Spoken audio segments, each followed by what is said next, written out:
Hey guys, welcome to day 16 of the May Painting Challenge. Actually, it talked for about 3 or 4 minutes a second ago, and then realized that I had angled the camera so you couldn't see what I was doing, and it made the whole talk pointless. But anyway, yesterday was fun. Got to take the boys downtown. They went down. We went to watch the preschool graduation, which, you know, it was good for the mommies and daddies whose kids were graduating. But it's kind of like, yeah, you survived your first 5 years of life without dying. Congratulations. Which, you know, used to be quite an accomplishment. Not so much anymore.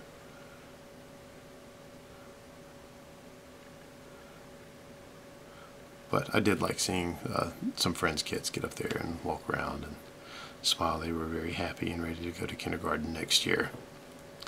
But still, I mean, preschool graduation.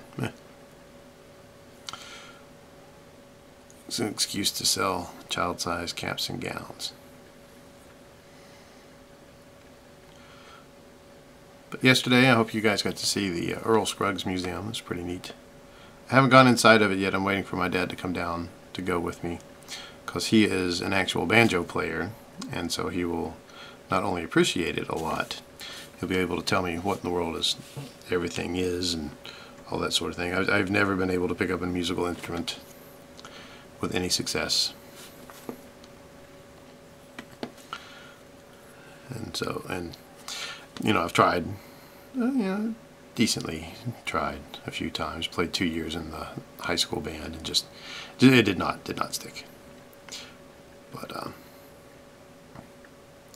yeah, but Earl Scruggs is a Shelby native, great banjo picker, and if you like banjo, it's great. And if you don't like banjo, I mean, there's actually quite a few people who don't like it, so that's fine. But today's big question is, what fantasy setting is the coolest to live in?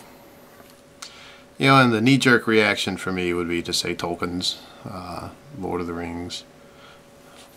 But honestly, it would be good only if you were a hobbit, I think. Because the other, you know, Gondor is kind of dark and grim and right next to Mordor. You could live in Long Lake. That would be okay, I guess. And live in Dale, near the Lonely Mountain and the dwarves there. Maybe in the Fourth Age, after Aragorn has, you know, helped defeat everything and he's now king of Gondor. That would be pretty good.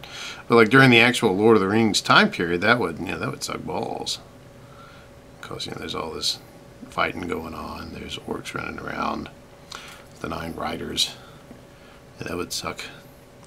Not as bad as, say, living in George R.R. Martin's Westeros. I think that would be the absolute worst setting to live in, because, you know, there's actually no hope. It's like, oh, look, life is going well for you. I will now kill you, says the writer. Yeah, so, yeah, that's definitely on the bottom of the list. Could argue for some anime settings.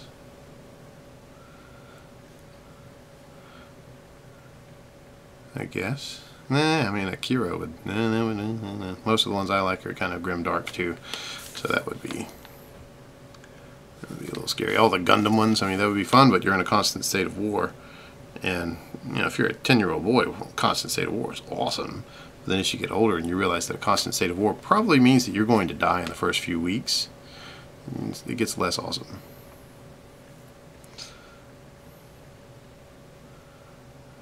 Best fantasy setting to live in.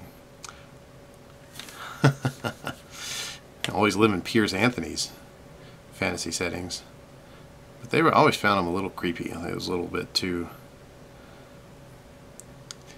I don't know, it's just, you know, I read the first couple in high school, and they're all kind of pervy. But, you know, everything always turns out all right in the end. I mean, even if you die, you come back as a cool zombie. You know, and not like the mindless brain zombie. You just happen to be dead and talking to people.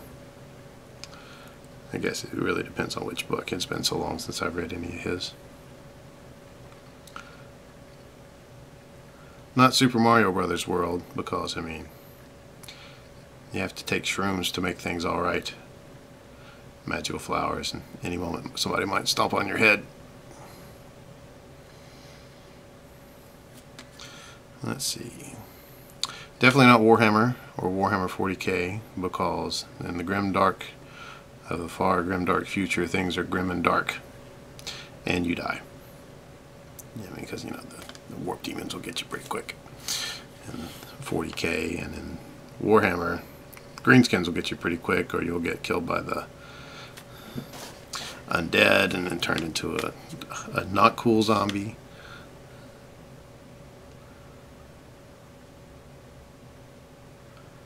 So I've never understood the effort to rehabilitate zombies and vampires into modern society. Because, you know, some people look at the vamps and they're like, oh, such a sad and lonely character. And some of them are, like Manfred von not Manfred, but Vlad von Karstein. But, you know, they're still, in the end, ruthless sumbitches who are, you know, they will kill you to perpetuate their eternal life. Yeah, kill you. Not only kill you, but, you know, drink your blood, enslave your soul, grind you up into spirit powder. Yeah, you know, it's just not my cup of tea to say that vampires would make good objects of affection. Which, you gotta be careful. I actually have a friend who writes vampire romances and publishes them. I mean, like real writing, not, you know, published it on her blog, but, you know, bound copies of books. And I read a few because, you know, the friend wrote it, and they're not bad.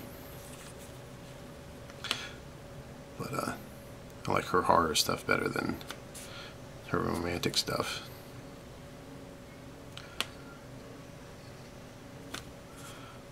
But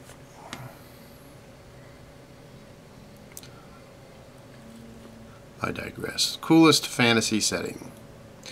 I also use the word digress a lot. Coolest fantasy setting to live in.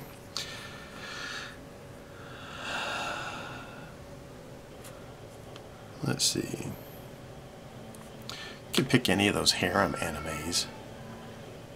Like Tenchi, where these women pop out of the woodwork for no reason and are like, oh, he's so cute. And end up living with like 6 chicks who are all Playboy centerfold quality. Yeah. I didn't write that one for high school boys at all.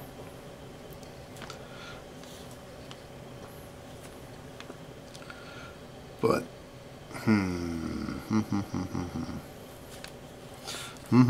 boy, this is a hard question. I have a strange feeling it's going to stretch into another 20-minute talk.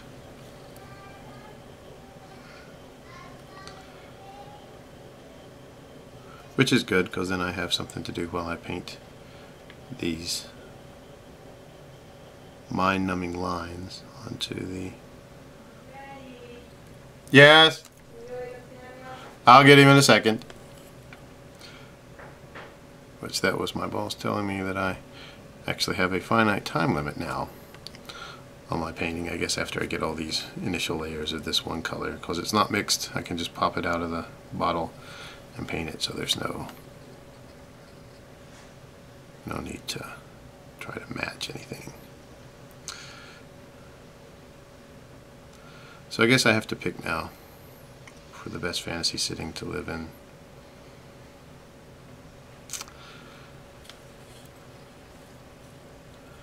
And I'll throw some qualifiers on it. Because some things, like, yeah, if I'm going to pick, I'm going to pick to live in the Harry Potter world. Because then you can learn magic if you happen to be a wizard.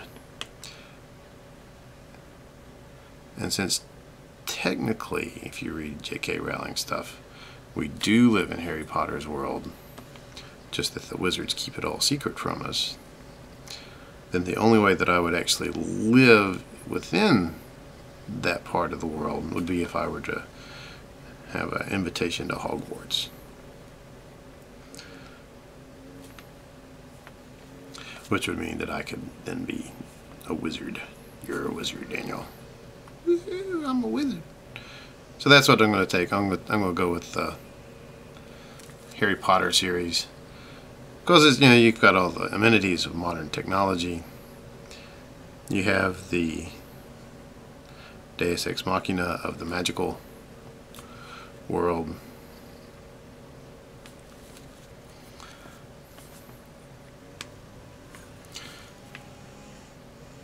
And it's all, you know, school. Which, speaking of Harry Potter, you could always tell that Harry Potter was written by someone who had never been a teenaged boy.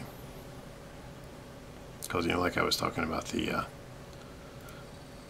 Tenchi Muyo or Tenchi in Tokyo or whatever those things were. Animes written specifically for lonely high school boys. I mean, think of all the shenanigans. A 14-year-old with wizard powers and a V12 racing libido would get into. Just think about it. I'm not going to elaborate, because that would betray the multiple beer swilling nights you've had with drinking with the guys, and you're all talking, yeah, if I was a wizard in Harry Potter, you know. But you know, the fact that he was just kind of oblivious to all the women, just like, oh, okay. And don't get me started on picking Ginny Weasley over Luna Lovegood. Luna was the best. Well, second to Hermione. But, you know, Hermione got railroaded into the Ronald Weasley relationship by the author.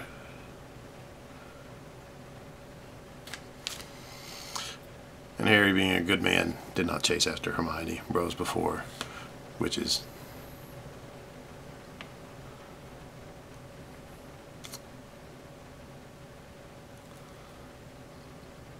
Respect your friends. Do not date their women. Same for the ladies. Respect your friends. Do not date their men. Even if they say you can. Even if they say you can.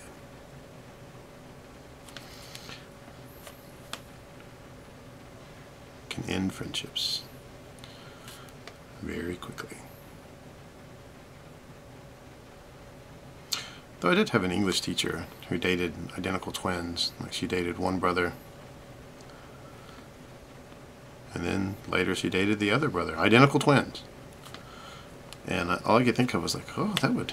I guess it was, you know, the 50s kind of dating.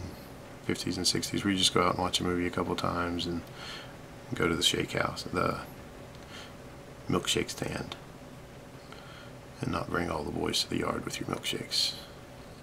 Of course, that's a silly song too.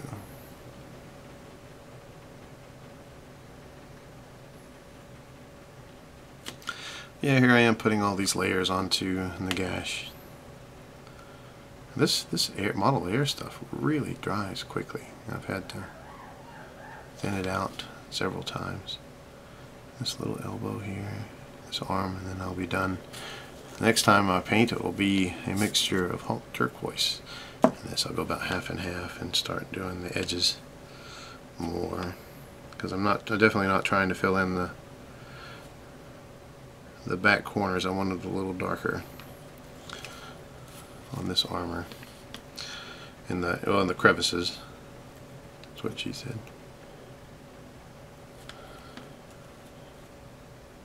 Forgive me for my bad jokes today.